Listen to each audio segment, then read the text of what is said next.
Je crois entendre encore la tirade exaltée d'un prétendant au trône usant de l'anaphore.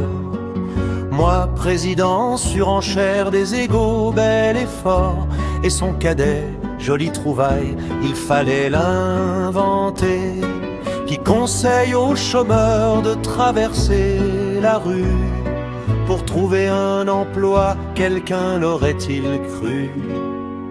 Quand d'autres avant lui s'étaient montrés moins fiers, plutôt que de tourner ces mots d'éloquente manière, alors que la Garonne inondait de ses flots, Toulouse, Mac-Mahon clama que d'eau, tant il est vrai en amour comme en politique, qu'il soit sincère, facétieux, peut-être avisé, stratégique. Certains mots sont des faits, à nul autre pareil. Ils vous séduisent par l'oreille, et du petit écran jusque dans nos pensées viennent sans prévenir se disperser.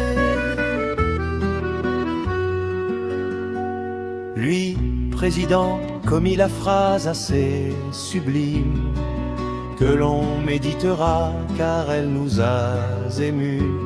Il n'y a rien de plus terrible pour un soldat déjà anonyme que de mourir en inconnu.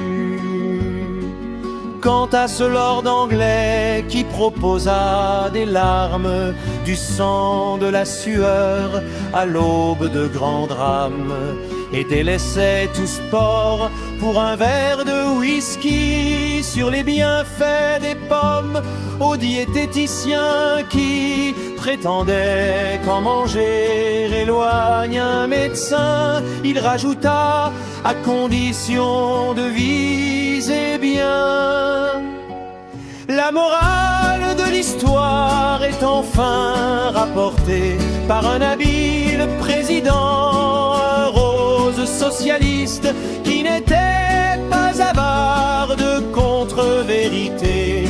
Vivre en démocratie, postulat fataliste, accorde aussi le droit de dire des bêtises. On ne peut qu'admirer une telle franchise, tant il est vrai en amour comme en politique, qu'il soit sincère, facétieux, peut-être avisé, stratégique.